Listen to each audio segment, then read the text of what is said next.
Hello students, स्वागत है आपका लेट्स डिस्कस यूट्यूब चैनल पर। आज जो है हम असेसमेंट वर्कशीट करेंगे जो कि है 17 assessment worksheet 17 subject English class 10th। Date क्या है 11 फरवरी 2022। यहाँ पर बच्चों आप अपना नाम लिखेंगे, यहाँ पर आप अपनी टीचर का नाम लिखेंगे।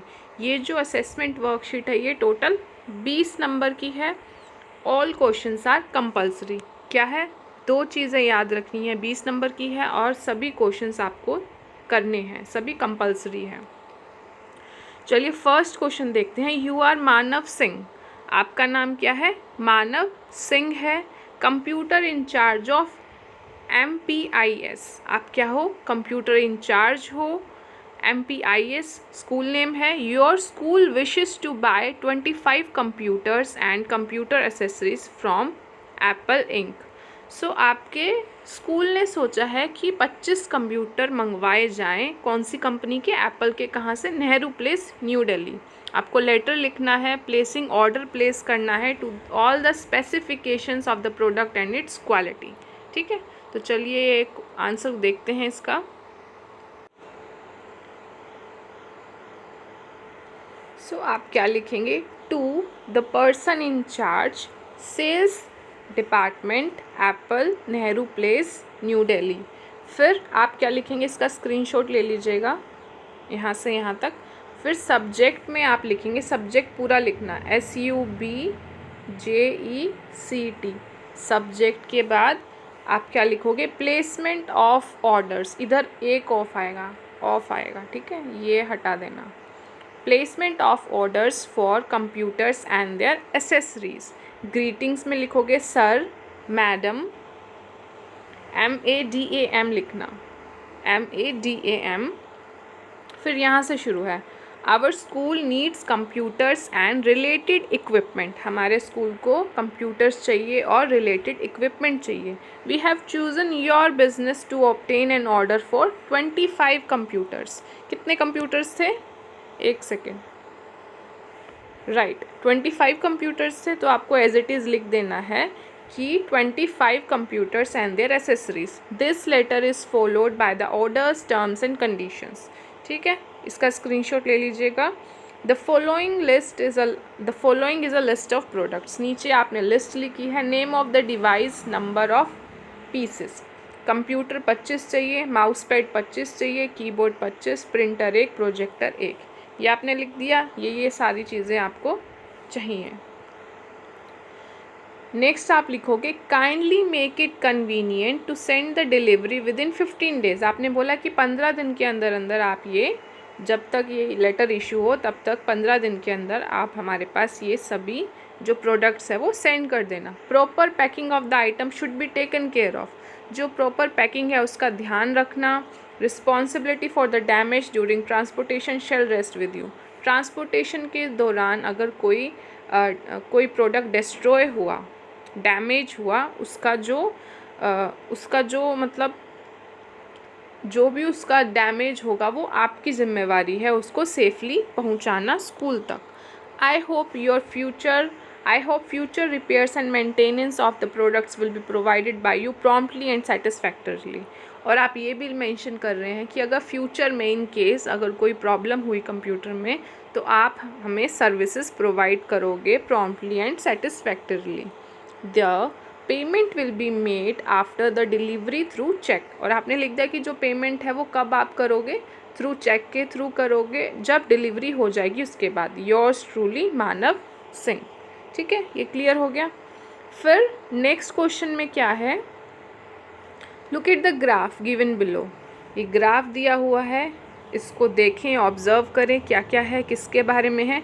It shows the change in household expenditure during covid. 5 number का है ये। Right an analytical paragraph. Same है, एनालिटिकल पैराग्राफ लिखना है 120 वर्ड्स में यूजिंग गिवन इन्फॉर्मेशन। क्या क्या इन्फॉर्मेशन दी हुई है? Change in private consumption expenditure 2019 और 20 का ब्लू से दे रखा है, और 20 से 21 जब से पैंडेमिक शुरू हुआ, कोविड-19 शुरू हुआ, उसका ग्राफ ऑरेंज कलर का है। सो आपको डिफ्रेंशिएट कंपेयर एंड कॉन्ट्रास्ट करना है, वही सारे वर्ड्स जो हमने पिछली वर्कशीट में किए थे कि कंपेयर के लिए क्या क्या वर्ड्स करने हैं, कॉन्ट्रास्ट के लिए क्या क्या वर्ड्स यूज़ करने हैं। उस वर्कशीट को आप फिर से निकालना, उसके जो वर्ड्स हैं वो नोटबुक में लिखना और वहाँ से वर्ड्स लेना इस आर्टिकल को लिखने के लिए, ठीक है। एनालिटिकल आर्टिकल इंट्रोडक्शन लिखना, फिर जो ग्राफ है उसको शो करके एनालाइज करना कि कौन से ईयर में कितना था, डिजिट कितनी थी और अब माइनस में है, ठीक है।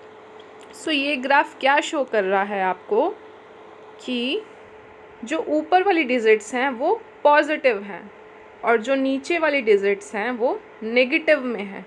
सो ये ग्राफ क्या शो कर रहा है कि जो 2019 से 20 के बीच में चीज़ें मतलब कम थी, आर्थिक स्थिति तब भी ख़राब ही थी, बट पैंडमिक आने के बाद और ज़्यादा वर्स हो गई, नेगेटिव में चली गई सारी चीज़ें, जो कंजम्पशन है वो नेगेटिव में चला गया।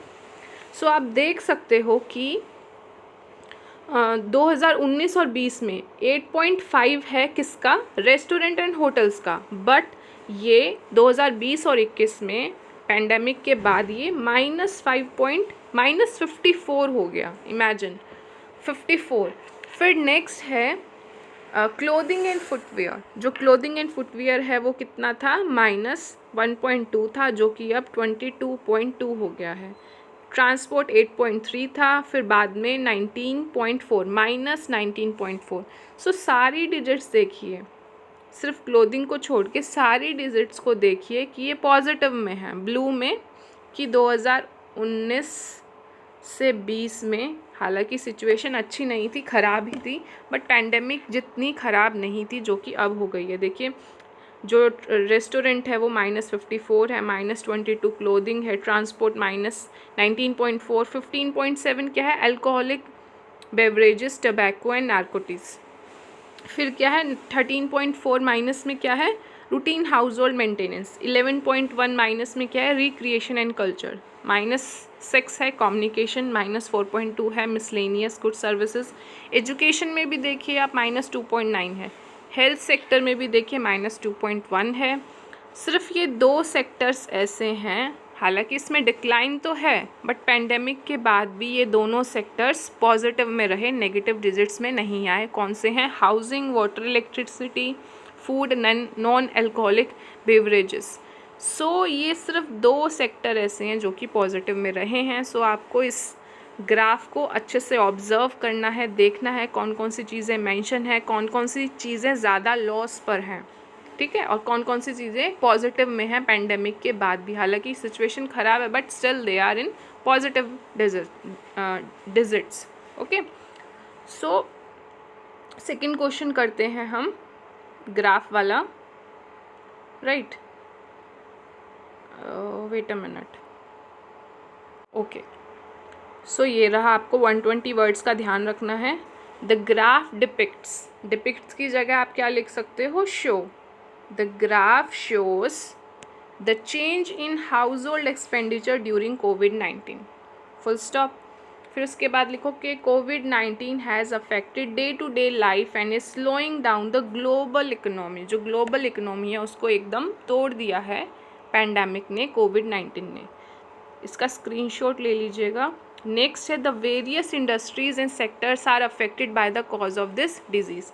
वेरियस इंडस्ट्रीज एंड सेक्टर्स, ये लाइन इंपॉर्टेंट है, इससे अफेक्ट हुए हैं कौन से, जो डिजीज़ के कॉजेज़ हैं। The sectors which are worse hit are, जो सबसे ज़्यादा हिट हुआ है वो क्या है, restaurant, clothing and footwear. So कौन कौन सा है सेक्टर जो ज़्यादा हिट हुआ है, रेस्टोरेंट है, फिर क्लोथिंग एंड फुटवेयर है, विच इज़ -54 एंड -22.2 रिस्पेक्टिवली। आपने लिख दिया। क्यों हुआ है, because of the closure of the many outlets due to the pandemic. So आप इस जो ग्राफ है उसमें आप ऑब्ज़र्व कर सकते हो, सबसे ज़्यादा माइनस में कौन सा है, रेस्टोरेंट एंड होटल, उसके बाद क्लोथिंग है, उसके बाद ट्रांसपोर्ट है, राइट। सो ये as it is you will mention in the analytical paragraph that कि जो वर्स हिट है वो है रेस्टोरेंट, क्लोथिंग, फुटवेयर। ये इंपॉर्टेंट लाइन है।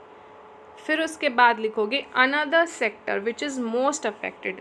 जो दूसरा जो सेक्टर है जो सबसे ज़्यादा अफेक्ट हुआ है कोविड-19 से is travel. It is at loss and it negative digits -19.4, ये आप मेंशन कर दोगे। द इम्पोर्टेंट सेक्टर्स कौन कौन से हैं? Health and education are also in negative, ये भी नेगेटिव में है -2.1 and -2.9 respectively. The only two sector which is not in negative digits is of housing, water, electricity, gas and food, non-alcoholic beverages which is 0.9 and 3.9 respectively। इसका screenshot ले लीजिएगा। फिर next है which clearly shows the grim situation of the people of our country. ये जो graph है वो क्या शो करता है कि जो कंडीशन है इंडिया में लोगों की वो कितनी ज़्यादा ख़राब हो चुकी है with a low income country like India. यहाँ पे ऑलरेडी हैंड टू माउथ वाले लोग हैं, मतलब जितना कमाते हैं मतलब कि जैसे एक दिन है उसमें कमा रहे हैं वो सारा एक दिन खाने पीने पे ही खर्च हो जाता है, इतना ही लोग यहाँ पे ज़्यादातर कमाते हैं दिहाड़ी मजदूरी वाले। So with a low income country like India, पहले से ही जो इंडिया के लोगों में भारत के जो लोग हैं वहाँ पे लोगों की इनकम ऑलरेडी कम है, वहाँ पे पैंडेमिक आने से सिचुएशन और भी ज़्यादा वर्स हो गई, ख़राब हो गई। और सबसे ज़्यादा किन लोगों के लिए थी? स्मॉल स्केल फार्मर्स जो थे, indigenous peoples being hardest hit, ये सबसे ज़्यादा इन्होंने फेस किया। ठीक है, सो ये आपकी सेकंड आंसर यहाँ पे कंप्लीट होता है। नेक्स्ट आपका है, वर्कशीट में से देखते हैं हम कि क्या है, कितने मार्क्स का है। नेक्स्ट आपको 4x2 मतलब 4 मार्क्स का एक क्वेश्चन है। ये दोनों क्वेश्चन सब आपको करने हैं 80 to 100 वर्ड्स के बीच में। चलिए इसको करते हैं। ये रहा सेकंड क्वेश्चन, भोली एंड वोली, ये दो कैरेक्टर आपने देखा था। आर टू यंग गर्ल्स, दो यंग लड़कियां हैं जो शो करती हैं स्ट्रेंथ थ्रू देयर एक्शंस के थ्रू अपनी स्ट्रेंथ, ब्रेवनेस शो करती हैं अपनी अपनी स्टोरीज़ में। ब्रिंग फोर्थ देयर कॉन्टेक्स्ट, आपको उनके कॉन्टेक्स्ट को लाना है, क्वालिटीज़ और एक्शंस को सामने लाना है और एक शॉर्ट डिस्क्रिप्शन देना है दोनों का अपने खुद के वर्ड्स में, in your own words. So हम स्टार्ट करेंगे भोली से। सिंपल है, सेंसिटिव गर्ल है, हार्ड वर्किंग है, डेडिकेटेड लर्नर है, इसकी सारी क्वालिटीज़ हैं। With the teacher support she grew to be confident and bold and independent. Seeing her teachers' faith in her ability, she made efforts to improve herself. उनकी teacher की वजह से उनमें एक कॉन्फिडेंस आया और उन्होंने अपने आप पे मेहनत करना शुरू किया। That I will improve myself, I will study more and get educated. Her confident and bold attitude to raise her voice against the social evil proved that she was educated in true sense of terms. ये हो गया भोली की story. Next है Valli. Valli emerges as very clever, sensitive, self respecting, fun loving girl. ठीक है, ये सारी इसकी क्वालिटीज़ हैं। She was just 8 years old, she was good observer of things.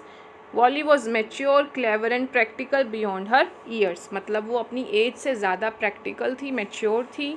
कौन? Volley. Saving 60 paise was not an easy job for a girl of her age. Wally was a self-respecting girl. She was great planner and planned things after knowing all the necessary details about them. So ये volley के बारे में आपने लिख दिया, इसका screenshot ले लीजिएगा यहाँ से यहाँ तक, राइट। फिर नेक्स्ट क्वेश्चन है द सरमन एट बनारस, जो गौतम बुद्ध की जो कहानी थी और जो नेकलेस है, आर नॉट जस्ट टेल्स ही नहीं हैं, कहानियाँ ही नहीं हैं, वो क्या है? लाइफ लेसन्स हैं, जीवन के बहुत ही अच्छे लेसन्स हैं जो आपको सिखाते हैं कि हमें जीवन में क्या करना चाहिए और कैसे रहना चाहिए। ठीक है, सो आपको क्या करना है? आइडेंटिफाई करना है उन लेसन्स को और इलेबोरेट करना है अपने खुद के वर्ड में कि आप इन दोनों लेसन से क्या सीखे या ये दोनों लेसन हमें क्या सिखाते हैं। So the message that both story give us are of selfishness, impermanence and being content with life. So हम देखेंगे सेल्फिशनेस। सेल्फिश पर्सन कौन होता है? जो हमेशा खुद के बारे में सोचता है, राइट। सो सेल्फिशनेस किस में शो की गई है? दोनों स्टोरी में शो किया। किस्सा गौतमी जो हैं वो सेल्फिश क्यों हो जाती हैं? किस प्रकार से वो सेल्फिश हैं कि जब उनके लड़के की डेथ हो जाती है उनको लगता है कि ये सिर्फ मेरे साथ हुआ है, पूरी दुनिया में मैं सबसे ज़्यादा दुखी हूँ। जो वो मी वर्ड है ना, मी, आई, ये जो वर्ड्स हैं, माइन, ये क्या है, सफरिंग होती है इनसे कि मेरा ये सामान है, मेरी चीज़ है, मेरा ये, मेरा दुख। सो किस्सा गौतमी क्या है कि हमेशा ही अपने दुख को वो गा रही थी, रो रही थी। जब गौतम बुद्ध ने उनको बोला कि जाओ और मस्टर्ड सीड्स लेके आओ ऐसे घर से जहाँ पे डेथ हुई ना हो, सो वो ये बताना चाह रहे थे कि जो डेथ है वो क्या है, सबके साथ है। जो आया है वो जाएगा, जो भी इस दुनिया में आया है उसको जाना तो है, या तो कोई जल्दी चला जाएगा या कोई थोड़े टाइम बाद, ठीक है। सो ये फिक्स नहीं है और किसी के हाथ में भी नहीं है। सो सेल्फिशनेस उसमें शो किया गया है। Next, impermanence. इम्परमानेंस मीन्स कि कुछ भी परमानेंट नहीं है, सारी चीज़ें टेम्परेरी है। Even your happiness and your suffering are impermanent. चाहे वो खुशी हो, दुख हो, वो सब क्या है, इम्परमानेंट है, फिक्स्ड नहीं है। दुख है, सुख है, सब आएगा और चला जाएगा। फिर है being content with life. Being content with life मतलब जो भी आपके पास है अभी उसमें आप खुश रहो। ये नहीं मतलब ये नहीं कि आप मेहनत ना करो, मेहनत करो, बट जो भी आपके पास है उसमें आप खुश रहो। इससे क्या होगा, आप बहुत ज़्यादा कंटेंट होंगे, खुश रहोगे, सेटिस्फाइड रहोगे, पीसफुल रहोगे। सो ये जो स्टोरी है दोनों 3 मैसेज देती है, selfishness, impermanence, being content with life. So हम स्टोरी वाइज मैसेज फिर से बताएंगे। In the story the sermon at Benares we understood that human beings are mortal and no one can escape death. हमने ये सीखा कि ह्यूमन बींग्स वो mortar हैं, उनकी एक पर्टिकुलर एज है 80, 90, 100, मतलब वो मरेंगे तो सही, नो वन एस्केप डेथ, सबको ही मरना है एक ना एक ने। ये जो स्टोरी है वो हमें ये मैसेज देती है। जो नेकलेस है, in the story necklace we learn that we should be what we are. हम जैसे हैं हमें वैसे ही औरों को दिखाना चाहिए। False pride is the cause of our suffering. One should live within one's means or health he or she invites unnecessary problems, anxieties and confusions in life. So जो भी इंसान के पास जो चीज़ें हैं उसी में खुश रहना चाहिए और वही चीज़ें लोगों को दिखाना चाहिए। फॉल्स प्राइड नहीं क्रिएट करनी चाहिए कि मेरे पास ये भी चीज़ है, वो भी चीज़ है, औरों से उधार लेके, राइट। नेक्स्ट है fill in the blanks to make appropriate sentence in reported speech. आपको फिल इन द ब्लैंक्स, खाली स्थान फिल करने हैं। ये कितने मार्क्स का है, 2 नंबर का है। So Reena, do you know how to swim. Reena पूछ रही हैं कि किससे, सुरभि से, कि तुम्हें पता है तैरते कैसे हैं, स्विम कैसे करते हैं। सुरभि बोल रही है yes I know, I have learned it during this summer vacation. So अब आपको क्या करना है, कन्वर्ट करना है रिपोर्टेड स्पीच को। सो आप क्या लिखोगे, रीना आस्क्ड सुरभि इफ या whether she knew how to swim, ये हो गया। Then Surabhi replied in affirmative and also added that she had learned it during the summer vacation. So ये जो ब्लू कलर में है ये दोनों आपके आंसर्स हैं, ठीक है। सो ये वर्कशीट आपकी कंप्लीट हो गई है। तो कमेंट सेक्शन में मेंशन करिएगा वर्कशीट कैसी लगी, कमेंट करिए, लाइक करिए, चैनल को सब्सक्राइब करिए और अपने दोस्तों के साथ ज़्यादा से ज़्यादा शेयर करिए। Okay, so have a nice day, thank you.